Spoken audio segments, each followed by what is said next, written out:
6'7", 6'7", as the kids say, and as Zach says, 6'9". 6'9". Hello, everybody, and welcome to another episode of the Going Over Podcast, episode 105. That's 105 in layman's terms. For all you out there, I'm your neighborhood-friendly coach, trainer, promoter, and 44-year-old professional wrestler, Zach Primetime Reeb, pow, pow, pow, and I'm joined alongside my podcast, Pat, the 7-foot wrecking ball, Paul Isadora. Man, what a great weekend. Paul, welcome to the podcast. Well, thank you, sir. We're just coming off the old Thanksgiving. Oh, what do you got there?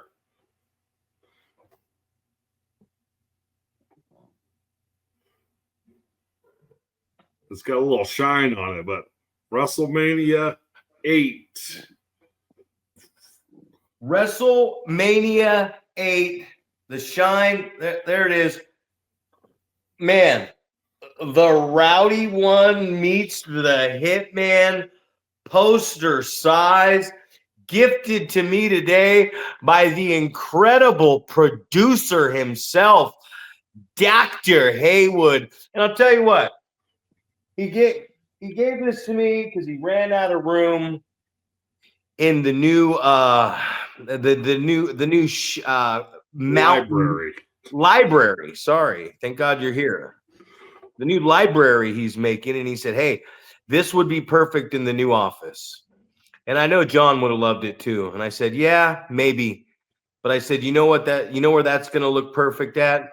It's going to look perfect on my fucking wall in my bare wall in my bedroom. That's going to be the kicker to my room. That the only thing on the wall in my room, and this is the truth, is a 2007 All Pro Wrestling MVP award for MPT. The MVP of All Pro Wrestling, MPT. Oh, those sweet, bitter days where the Bay Area showed this man some love, and not in that way." Right. Well, that's nice, man. Good old Dr. Haywood. I mean, it's a great lead-in, man. We just came off of Thanksgiving this past Thursday, and it was just had me reflecting on the things that I am thankful for, man, over this past year, and so many things come to mind. I think growing the business, help from you and your guys, and so many other people, especially Dark Neon. He came into the picture. He's been, going above and beyond, man, doing lots of favors, working his ass off out there, marketing, promoting, trying to get people interested in what we're doing. And, just thankful for those people that are have graced my life with positivity, man. Just trying to get us moving in the right direction, and hopefully 2026 will be an amazing year moving forward. But also, this is the 1-year anniversary of the Going Over podcast. Yeah, that's why. I got the poster. That's why I wanted the poster. That's right. For the 1-year anniversary, 365 days of the Going Over podcast. You know what? That's awesome, man. That is absolutely awesome that we were able to achieve. This is an achievement for us. Most people give up on this stuff, and especially 1 year of doing it, and I don't see any stop to it. I feel like this is going to grow. As my drunk friend Anthony Cross said one time when he was completely blackout drunk and I had to carry him up the stairs, pull his little cowboy Wrangler pants off because he pissed all over himself. And then he came out where myself, my cousin, and the ladies were naked. And he walked up and he pulled it out and he said, "Make it grow." Make it grow. And that's what we're trying to do over here is make it grow. So, like it, comment, hit that subscribe button, man. Let's get rolling with this. One thing I wanted to talk about today, we just got off. I didn't watch it.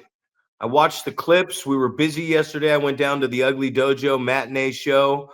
I was blessed with walking in and seeing 30 students lined up around the ring to do some. They were in the amateur wrestling Saturday Night Ride position, and just in the amateur position. And Oliver John was in the ring, and it turned into a shellacking, a walloping. And I walked in, and he made eye contact with me and pointed at me. And the funny thing was, Reno was like, "Yeah, he wasn't really physical." When we first got there, I said, "Well, I think he saw me. I think it was the physicality of it." But it was nice to see all those students. It was nice to see what Ugly was doing there. Is it a small venue? Yes, it's a small venue, but very, very intimate. And he had a lot of young talent there, man. So it was interesting to see how they ran the program, how everything ran in there. It was nice to see so many people beforehand getting this knowledge from Oliver John. Afterwards, I got to, Ugly spoke, Ollie spoke, had a 10-minute match with the Ghost Man in front of everybody, very passionately, and then I got to speak, and I talked about some stuff which I'll get into later. But I mean, it's just amazing to see this group of guys, man. I love being a part of being around Oliver John. I love being around Big Ugly. I love being around you, Flacco Loco. I just love being around the guys and being able to help the young talent. And I hope this podcast, if it's not already, I hope eventually it's doing the same. Absolutely. I mean, you made the comment the other day that you've heard from a lot of different guys, your students included, that are getting a better understanding for the pro wrestling business based off of listening to the podcast. So, it's you start off with this goal of helping someone, right? You want to help a person, and then it's like, well, how many people can we help? We've had people send us matches. We've had people asking us for critiques.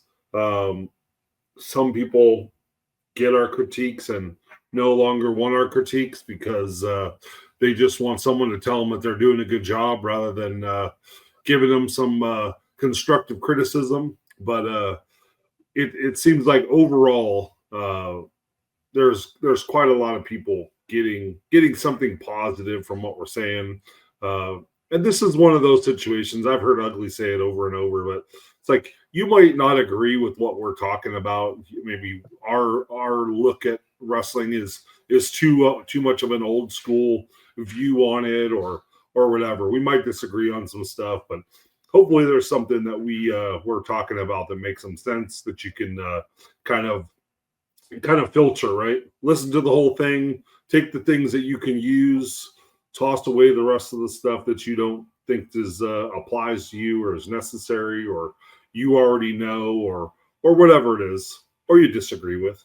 So hopefully it's helpful in those senses where people are listening and getting something out of it. And it could be positive or negative, right?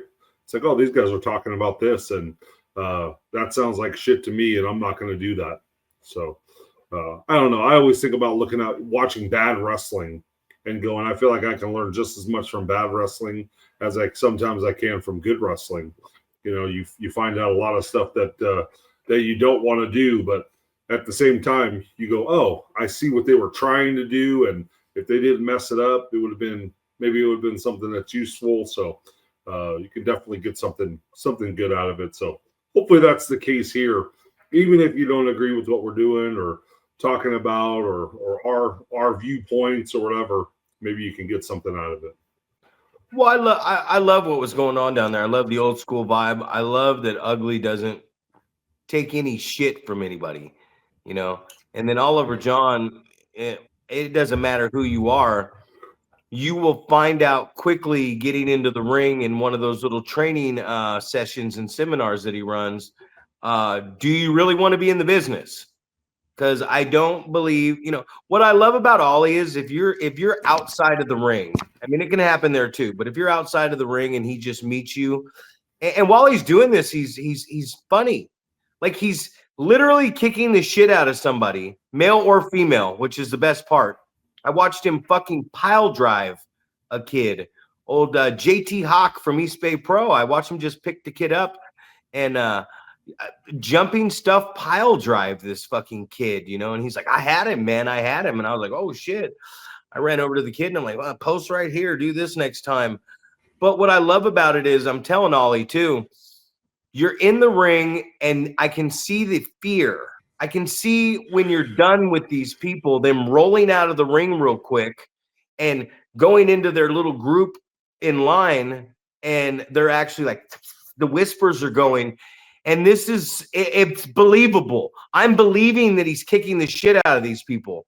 I know he's not really hurting them to the point where they're injured or anything, but he's putting it to them, like what pro wrestling should be. And he's calling spots on him like, I'm fucking shooting you off the rope, beat this clothesline. You know what I mean? After some amateur on the ground stuff. And what I'm telling Ollie is I'm like, and while you're doing this, and I can see the fear in people's eyes or the bewilderment of like, oh my God, I can't believe he just back chopped that girl while she was down on all fours in the referee's position. He's smiling and he's actually doing stand-up comedy in the middle of this. So this has become so easy for this guy to do that he's actually doing stand-up comedy. And at the same time that people are grimacing and worried and alarmed and scurrying for their lives or wondering, oh shit, how many more people before I have to get in there? They're also laughing too. So what I love about Ollie is there's just such this kind-hearted way of saying, hey man, I'm a really nice guy. Nice to meet you. Yeah. Now I'm going to kick the shit out of you. Do you really want to be in the wrestling business? And I like that. And I like the fact that Ugly, the light flipped off a couple times during the show. And the locker room was small, but that little horseplay or whatever going on in the locker room, it happened twice. He went back there and warned him once. And then the light went off again about 5 minutes later. And I looked over at Ugly sitting down and I saw his head go down like this. And I'm like, someone's in fucking trouble. You know what I mean? And I like that because I'm from that era. I'm from that era. And it's nice to see these kids coming up getting that same sense of it. It was an amateur wrestling, we're down in the referee's position, dog pissing on a tree, sit out to the open side. The guy's not at it. Ollie was moving around from side to side, and then they sit out and put your head down and roll back over to your base. And Ugly and Ollie made these guys, the first 2 minutes there was 11 matches, and the first 2 minutes of every match was wrestle on the mat. Lock up, go down there, wrestle, sit out, switch, wrestle for 2 minutes, and then bring it back up into pro. And, did we see some of the same stuff from everybody? We did, but I thought it was very good experience to work at it that way. And then next month, it'll be something different. And there'll be this training. So it's a very educational thing. And I like what they're doing. And I'm glad I could be a part of it. And I don't plan on not being there every matinee show. Count me in. I'm game. GAME. I'm game. I'm game to be there. I was blessed. It's so nice to be around. It's so nice to be around other people that are like-minded, like myself, and to build a camaraderie and to be acknowledged, man. We acknowledge Ugly on here a lot. We acknowledge Oliver John. We acknowledge these people, and to be acknowledged back and treated with respect. It's awesome, man. And that's what's going to make Northern California wrestling grow. So I'm not trying to chop on the old pecker, but I'm chopping on some pecker right now, man, because I had a really good time. It was a really good time. And, we got back kind of late. I went to a barbecue and hung out, and I had Reno with me, and then Maple Gramps came down, and it's nice to hang out with, you know, it's nice to hang out with people that really care about the wrestling business, especially young people that want to learn and get better at this. And it was amazing, man. I see this thing growing so fast. And if the right people are at the helm showing these guys and not taking any bullshit from them, it's going to be a pretty damn good scene again here pretty soon. So I had a really great weekend, man. I had a really great day of training today. We got Prospect Cup coming up this Friday. We got the Hall of Fame the very next day on Saturday. We're all ready to rock and roll for those things. And I'm just excited, bro. I'll shut my mouth now. It's what I tell my students after a speech. Go ahead, Paul. Shut my fucking mouth and get your take on everything I just hit you with just now. No, I mean it's good to listen to what you've got to say. So it's one of those. I wasn't sure what exactly was meant by there was going to be a training session and it was going to be something. He kept on saying we're going to have something that we're going to be working on each show, and I didn't really know exactly what that meant, but to hear kind of what it entailed is very interesting and obviously, like you said, educational. So it's great to see that, right? Obviously, as a fan, you're like, oh, this is the same stuff over and over. But as a trainer, as someone who's watching and seeing, are people listening? Are they paying attention? Are they following direction? This is a great indication for you as a promoter and someone who's going to be booking talent to go, okay, they were given this direction, and these are, these people followed the direction that they were given. They did what they were asked to do, because I don't know how many times we've had that scenario where we say, okay, I need you to go 5 minutes, or I need you to go home in 5 minutes, or whatever. And we think that we're being very clear about things, because in our mind, we know how it wants to go. But when we tell it to someone else, a lot of times it's not the case. So I'm glad it was very kind of cut and dry. And hey, this is what we're doing. The first couple of minutes of each match, we're just mat wrestling, chain wrestling, stuff like that, to kind of get that across, right? It's also something that we talk about how important it is, and how many people just kind of bypass it because it's the quote unquote boring part of the wrestling match. So it's great to see and hear that that's a priority, right? Let's do mat wrestling. Let's amateur wrestle. Let's kind of get back to the roots of what this actually is. This is wrestling, and it should be a struggle to gain control and things like that, right? And it shouldn't be in so many cases. I was just watching your favorite guy Al Snow talk about the 7 whatever, the 7 steps of a match or something like that. And just the way that he was explaining it was like, all right, well, if I'm the heel and I'm bigger than you and I'm stronger than you and I'm faster than you, you're not going to get a fucking shine to start with. You're not going to fucking out wrestle me because I'm bigger than you and I'm stronger than you. So I'm going to out wrestle you, and I'm just going to kick the shit out of you. There's not going to be a babyface shine to start the match, like you want to do in this 7-step process. So hopefully some of that was being shown as well, where it's like, we're amateur wrestling, but hopefully it was also making sense, where it's like, all right, the better wrestler, regardless, babyface or heel, is going to dominate the wrestling portion, and then it's going to get to a certain stage where you're either overconfident or you're pissed off because the guy just won't stay down. So you take a shortcut and things like that. So, but awesome to hear, man, that's what's going on. So I'm excited to hear what the next one is. And it's just one of those things. This is the Our friend Dark Neon often says the FOMO, right? The fear of missing out. And after hearing about what's going on, it's like shit, man. I wish I could have been there.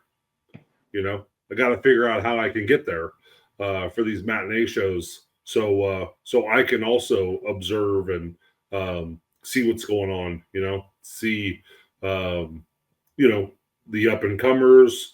Who do we want to start booking? Who do we want to give a chance? Things like that. So, but awesome to hear, man. Well, there's a lot of work to be done. You know what I mean? Right. And that's kind of what Ugly was getting into. Here's what I liked. Here's what I like, because I didn't know what I was walking into. And I was like, okay, I'll ride down with Reno and his mom, and and then they're like, well, we're riding with Grandpa, and then if you want to ride with us, it's okay, but you got to stay around after because we're going Christmas shopping. And I was like, hard fucking pass. I'm not 12 years old anymore.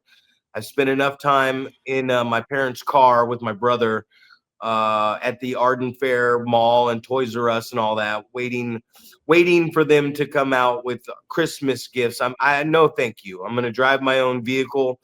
I got down there. As soon as I opened the door, I was very shocked to see so many people around the ring, at least 25, 30 people. And it's not a paying seminar. It's a free seminar.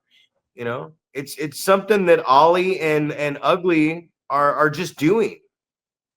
They're just doing for educational purposes. And I thought it was great. And there's a lot of people that have no idea what to do on the mat wrestling, which it's a lost art to wrestle on the mat and try to work your way up. And then, the show happened and there was a theme to what was going on. And after the show was over, Ugly kicked everybody out and he had all the wrestlers around the ring. And, he told them what he thought, and he told them very sternly. And then he brought in Ollie, and Ollie told him very sternly. And then he asked me, gave me the floor, the guest at the place, and said, what'd you think, Primetime? And I got to talk for about 5 or 10 minutes. And I felt the vibe was very good. It was a very educational show. So that's what I thought was really cool about it, is that it was probably the most educational show. It's in a small it's in a small place, not a lot of room. But, it was probably one of the most educational wrestling events I'd ever been a part of in my life. I'm being serious when I say this. You don't know what you're Friday, Saturday. Sorry, yesterday I get up and I'm like, oh man, I ain't doing nothing today. I'm gonna drive down. I asked him if I was coming. Can I come down? He said, yeah, you don't need to ask. I appreciate you asking. Got there. The training before, the way the matches were set up, 11 of them, and just an edge, and then the end, and then we all left. Very educational. And you talk about the booking, man. I love Flacco always. He's not going to do the amateur wrestling on the mat. He was in the main event, but he's going to talk his shit, which he's hilarious.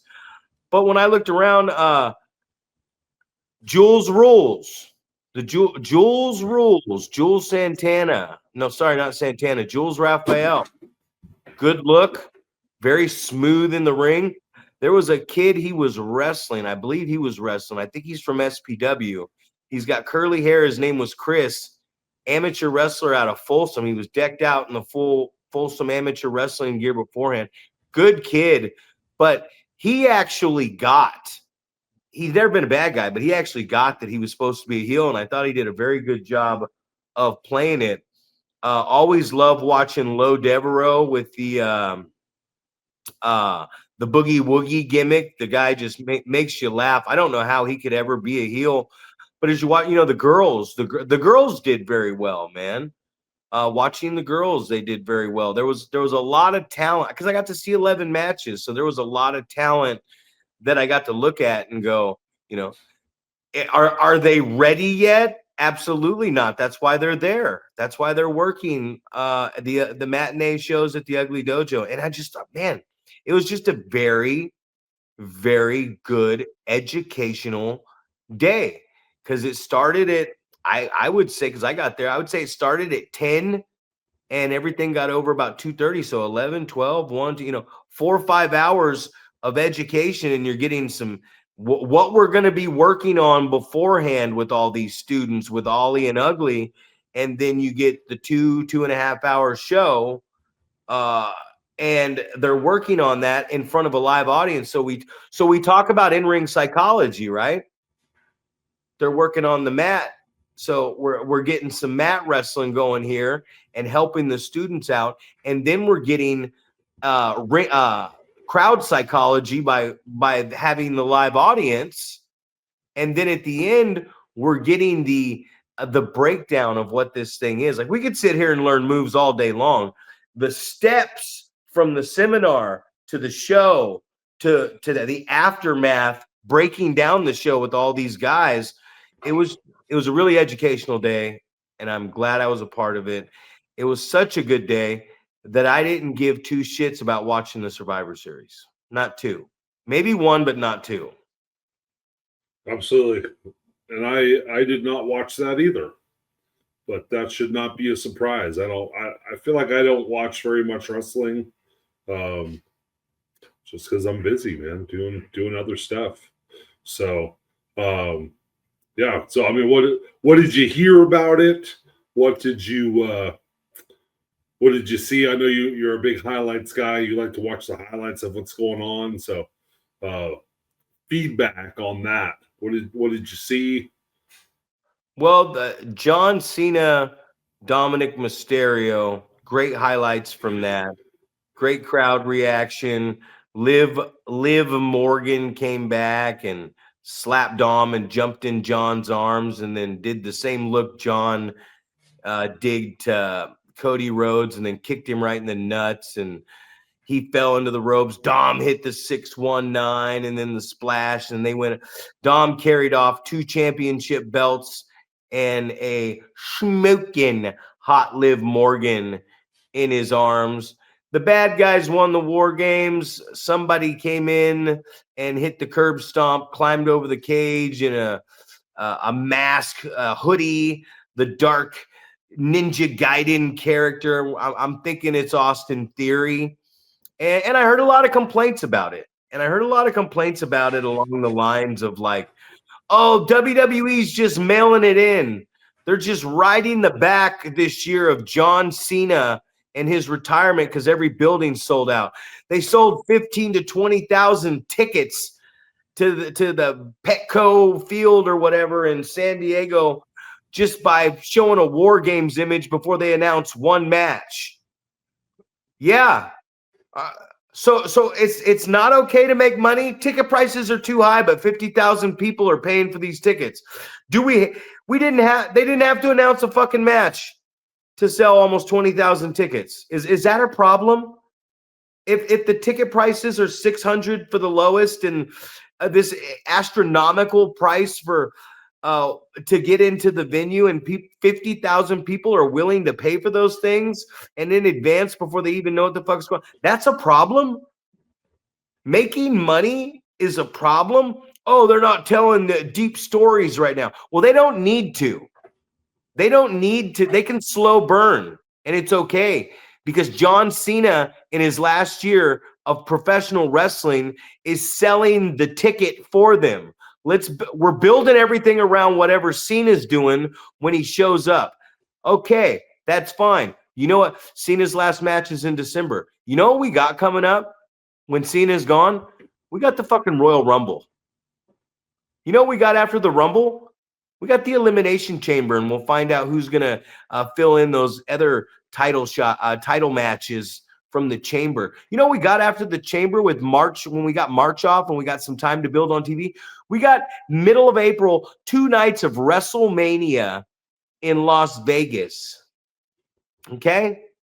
So we've got 4 to 5 months of the next year without John Cena, the hottest time in pro wrestling.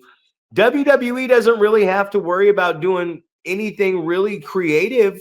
They don't have to waste their stories and have to be super creative until May or June. After WrestleMania, that's when we got to start getting creative, unless we get Chris Jericho back. And then we can do a retirement year with him. And then we'll do a retirement year with AJ Styles. And then we'll bring Edge back and do a retirement year. You know, if you can do it, what's the problem with people making? That's what makes me laugh. Oh, the product's stale. Oh. So they're making money and you have a problem with somebody making money?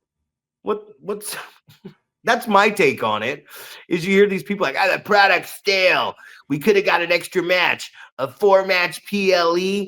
Who gives a shit who they put out there? They sold 50,000 tickets. You know what?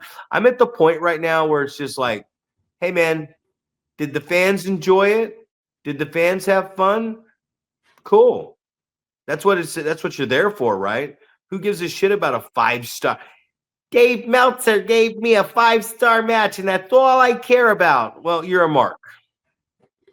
Well, I mean, you're talking about people are saying that the product is stale, but obviously the only reason that you're going to know that you think the product is stale is because you're fucking watching still, right? That's comical to me. It's like, oh, if you don't like what's going on, then don't watch it, right?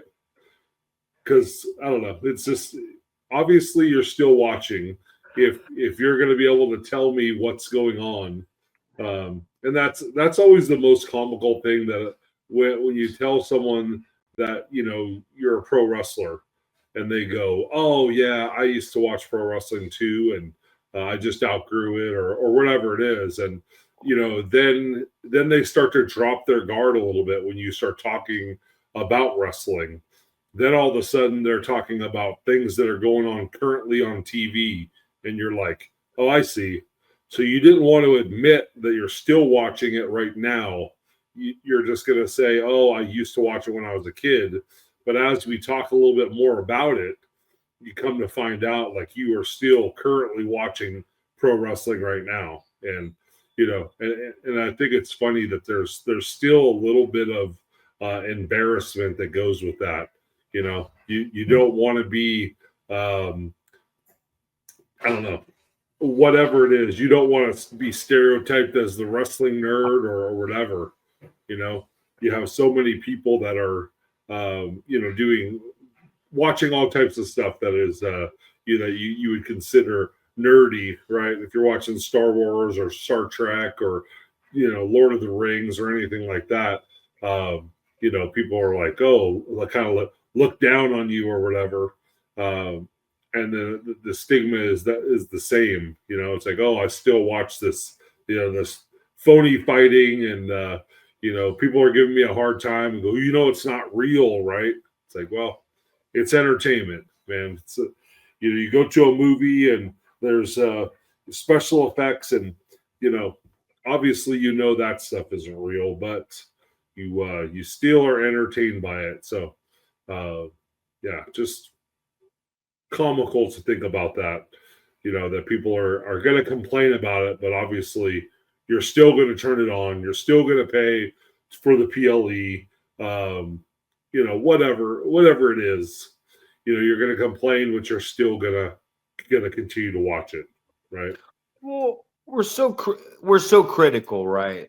Like, I get being critical of things if you're constructively being critical of something. If you're saying, hey, I'm going to show you how to do this so it's better and we can work on this, because I don't expect somebody to, you know, today in class we had a new guy come in, and man, he was just like I was telling you on the phone. It's like, whoa, we got one. You know what I mean? Like, that's if this guy sticks around, you're like, we got one. And it's not just me who saw that, it's everybody else.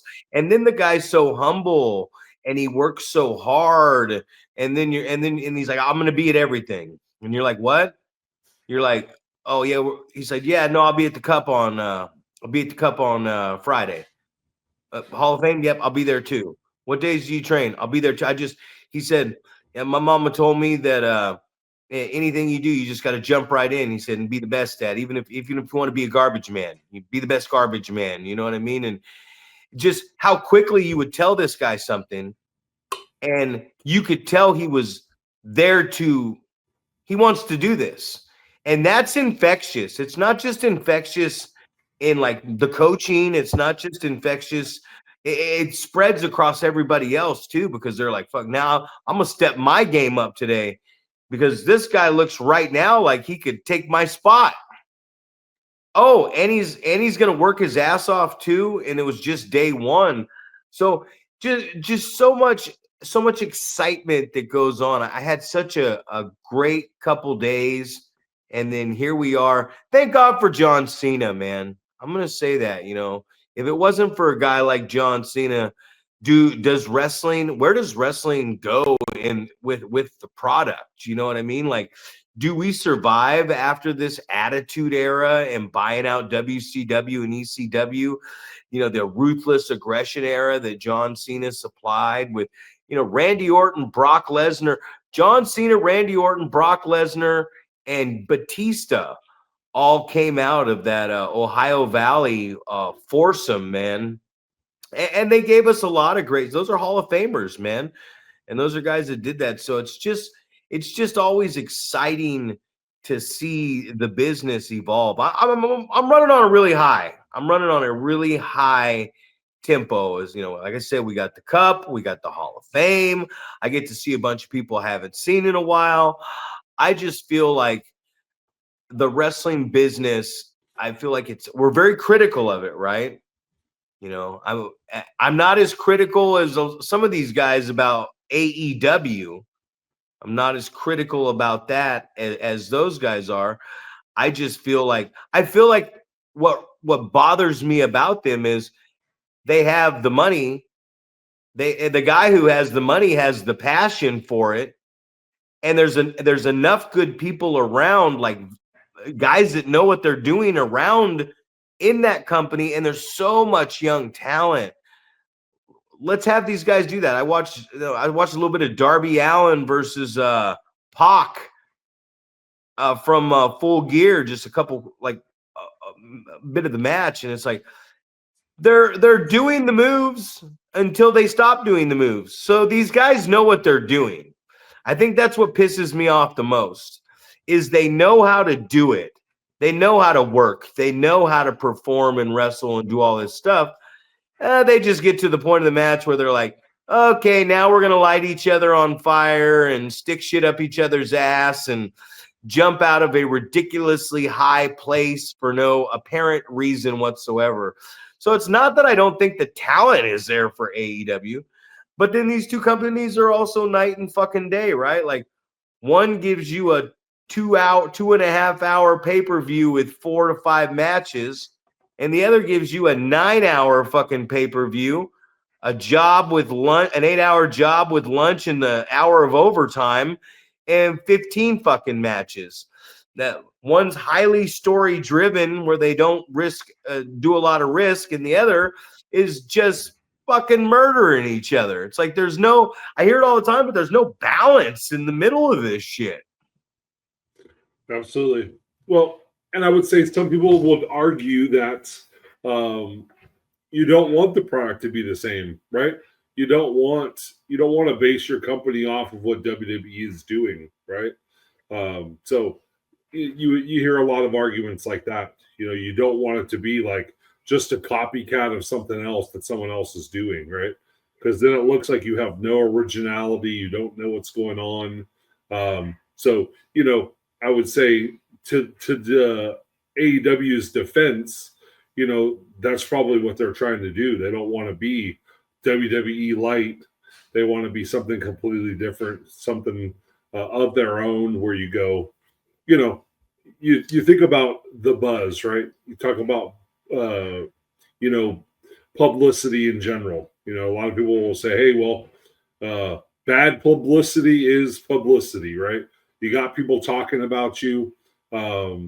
So, keep doing what you're doing. So I think that's probably what they're going for, right? They're going for something different, where you go, I can watch WWE where you think, oh, it's getting stale, they're just mailing it in, whatever, versus something that maybe people perceive as exciting, right? Death defying.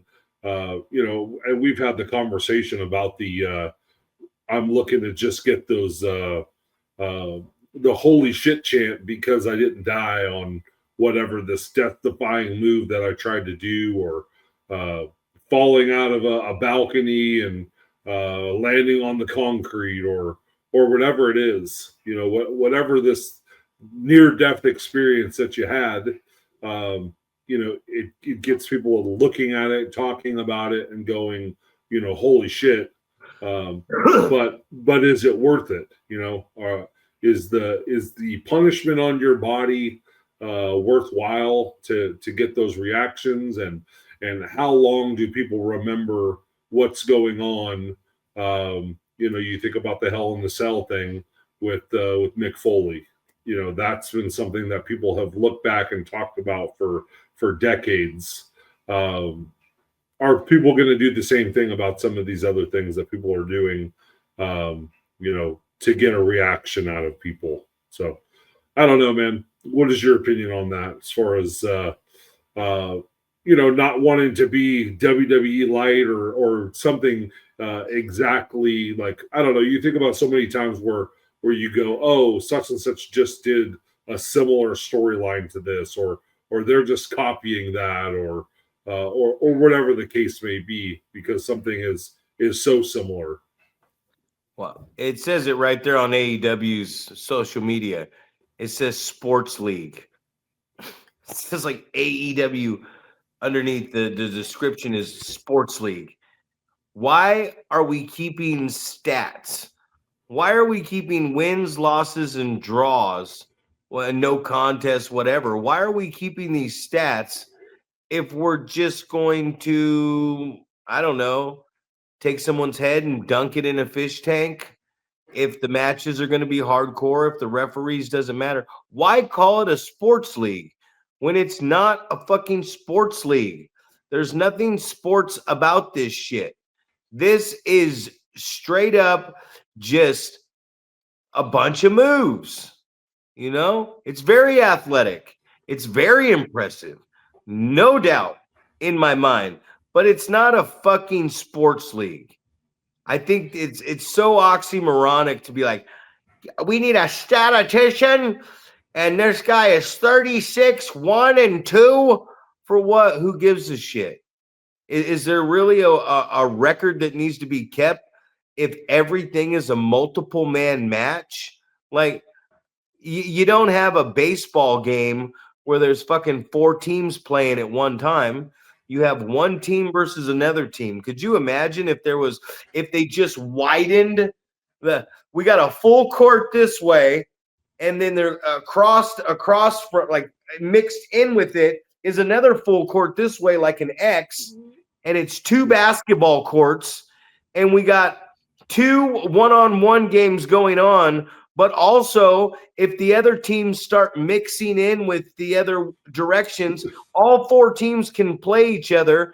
And at the end of the game, the team out of all 4 teams, the team with the most points wins that game. The team with the next highest points gets second, third and fourth.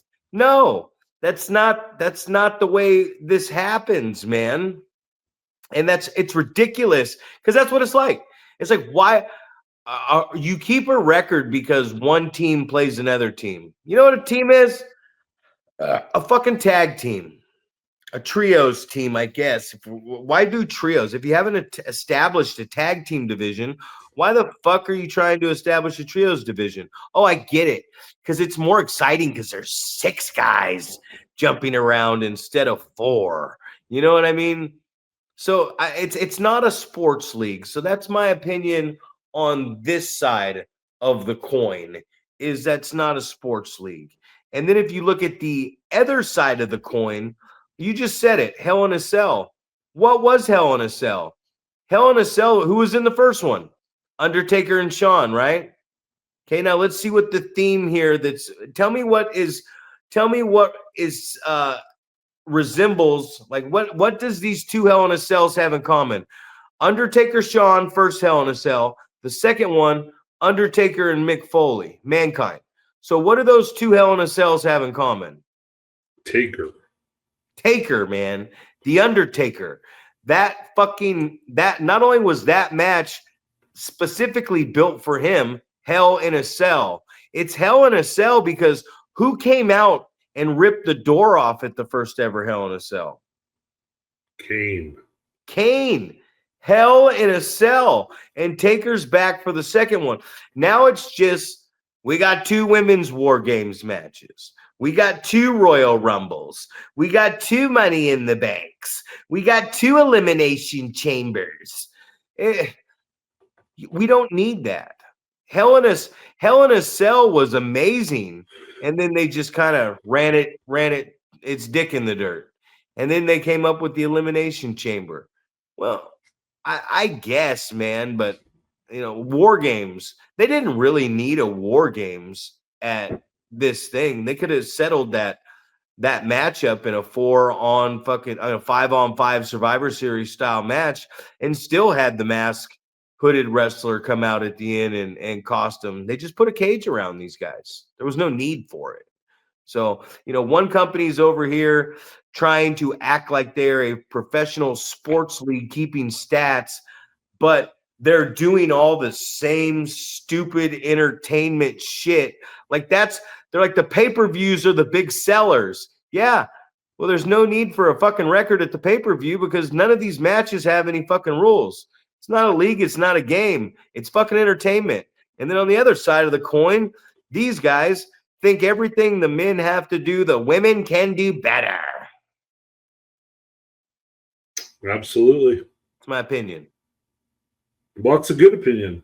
It's definitely something where, hopefully people can comment and have their opinions be known as well. I was thinking about something that one company did. AEW started doing the post-match scrum, right? The news scrum to give it more of, like you said, more of a sports league type feel, right? They're going to talk about things that you would talk about after a baseball game or a basketball game or whatever, where the media gets to ask you questions about different stuff. And, and then obviously recently WWE has also been doing that where, you have the, after the event, you've got media is able to ask questions about what's going on. And, and it's just I guess it's getting so far away from, the kayfabe stuff that we first started with. And I understand that people don't believe that it's a real sporting contest anymore, right? It's not the old school where if you see a wrestler out, and they're a heel character, that they're gonna portray that in real life, and they're gonna stay in character. And if you were to challenge them to a fight, they'd have to beat your ass to keep their job and things like that. But do you feel like it is getting too far away from that, where now you're allowing the media to ask questions about maybe insider stuff, or do you think it's given us a better opportunity to put more believability into it? You think about the Seth Rollins injury angle that they did, where you'd have him walking with his kids and he's on crutches with a brace on, and and Triple H in the media scrum afterwards talked about how he's going to get surgery and where he's going to get surgery and all this different stuff. What's your feel on that? Does it give more believability, or is it giving the reins away a little bit? I liked the scrums. I know WWE was doing the press conference thing there for a little while, and then now that they're with ESPN Plus, they're kind of doing what you would see after a football game on Monday night, where they got the set out there and the fans behind them like college football and shit, and the wrestlers come out and the fans are still hanging around afterwards chanting. So I like that.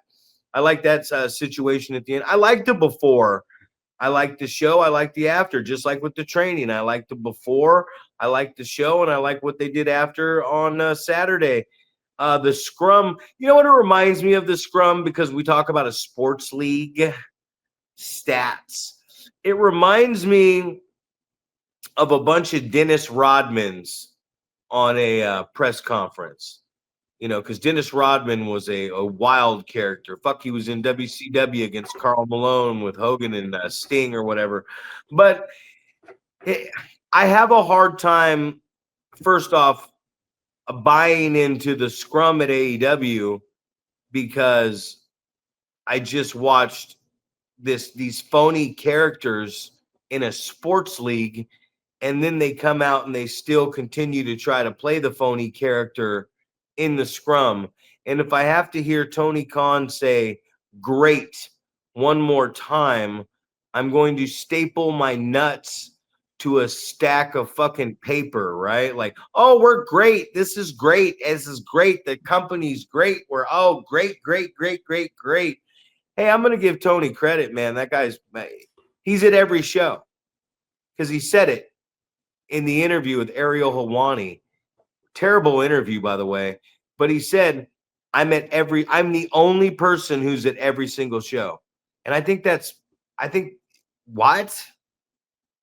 You have a company that is running on this level and there's nobody else in your company that's at every single show, only you. I think that's a fucking problem, right? That's a major fucking problem. One guy in this company, there's not even one other wrestler or one other anybody who's at every single, not one cameraman, not one director. What's going on here? Maybe that's why you guys are so unorganized. We're on the other end of the spectrum. This WWE is running like they're actually a machine. They are a fucking machine. They don't need to change the way they put the oil in the machine because the oil they're running and they've been running for many years like a machine. These guys are just trying to figure it out over here. You know what I'm saying? So I like the scrum. I like the scrum stuff. I think it can be more sports based, and I think if it's a character that shouldn't be out there for the sports based performance or the interview thing, I think that there's all kinds of. That's why you have reporters and backstage guys. But I feel like WWE's running like they're a fucking ESPN Sports Center broadcast as well with all the stats everywhere. So I really feel like WWE is actually the sports-based promotion, and AEW is trying to be what WWE and sports entertainment used to be. So I think they're both. I think they're kind of flip-flopped in what they're doing right now. Right. I don't know, man. It's you think about the statistics, right? And it wasn't the statistics at the beginning. Didn't they have the statistics to go, hey, who's going to be the next contender, right? Who's got the best record? Just like you think about like in UFC or boxing or things like that. It's like, how many top tier victories do you have?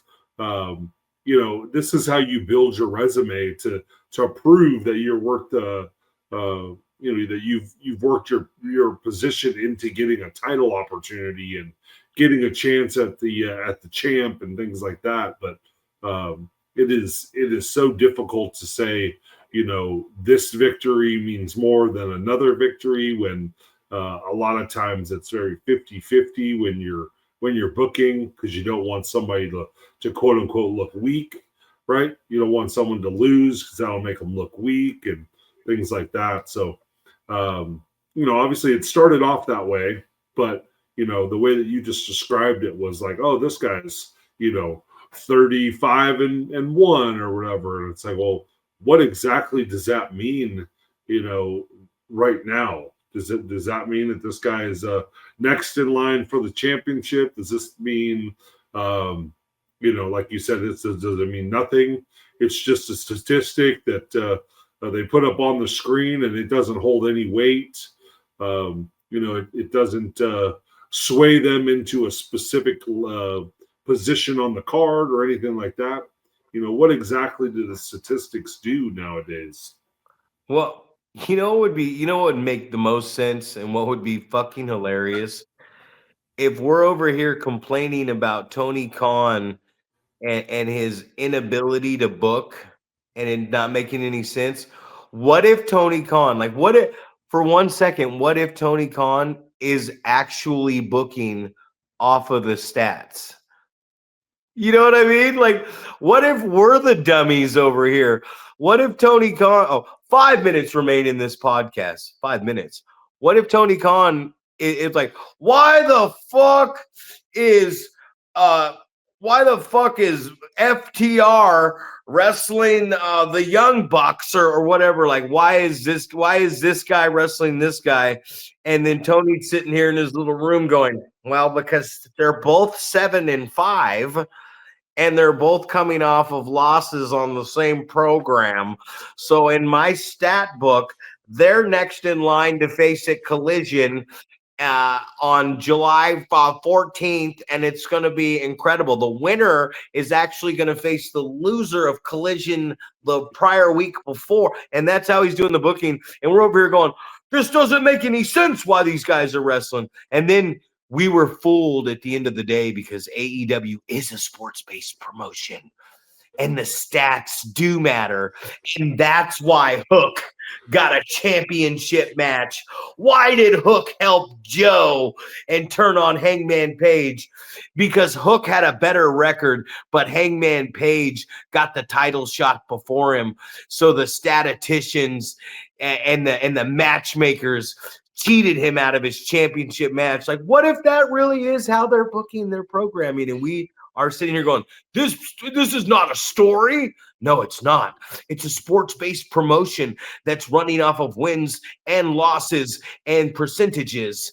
And that would be fucking hilarious if that's what really was going on over there. Tony's like, well, what do you mean? Why did Darby Allin take on Pac?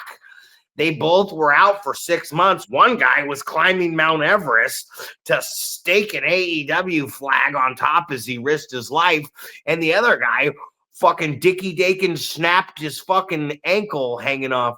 Oh my God. Did you see the video of that? Well, I saw it the night of. Like, Dale Clifford showed it to me that same night. So, did you want to see what happened? And I was like, yeah, go ahead. Let me see. And then he showed it to me. And then I've got it on my footage too. Like, you can see it from the hard cam. So obviously, that was another one. It was sent to me by someone, and it's circulating around in my messages. And when he comes up with it, his leg just is going like. Yeah. Hey, you know what the funniest part was? And everyone's giving Dickie shit because he was there today, stopped in for a little bit. As he's going to like step up off the ankle, the floppy foot, he realizes that he can't, and he's still holding on to the ankle, and his face falls forward right into Dreamy Drew's ass. So there's actually a video where he's eating Dreamy Drew's ass. I'm like, maybe the worst night of anybody's life, right? Like, you snap your whole fucking leg off, and then you're holding key locked onto your ankle lock, and you go to like put your weight on your foot, but your legs flopped over and you're actually on your thigh and on your femur, and your body just falls forward, and now your face is stuck in Dreamy Drew's ass, and you can't get away from it because you have no support from your ankle to get up. So he went from snapping his ankle to eating an ass. You know what I mean? I thought that was hilarious today. That's a terrible transition. Oh, yeah. Oh, it just goes from bad to worse here. That is definitely going from bad to worse. But I mean, that's the thing, man. Exciting stuff coming up. But if Tony Khan is working us all with real life stats, and that's how he's booking it, just like fucking a baseball game or boxing or UFC or anything like that, then hey, bravo to you, Tony. Bravo. You got us all. You got us. You got us so good. Hoodwinked and bamboozled. That's right. You worked us all, brother. Got us. Oh man. Well, happy 1 year anniversary to the Going Over podcast. 1 year in the making. Still aren't to 500 subscribers. Like we thought that was going to be the easy part, and we thought the the 3,000 hours was going to be the hard part, and it has been vice versa. Got to the 3,000 hours, and just got to get those subscribers. We've been really shitty with social media. Zach Primetime, Reeb, the Wrecking Ball, Paul, Isadora, 100 episodes. We're going to get those subscribers up. We are going to mount, pounce, and drop 60 ounces of jizz inside of the Facebook, the TikToks, and the social media. The shorts and reels are coming, ladies and gentlemen. Guess what, Paul? What? We're going over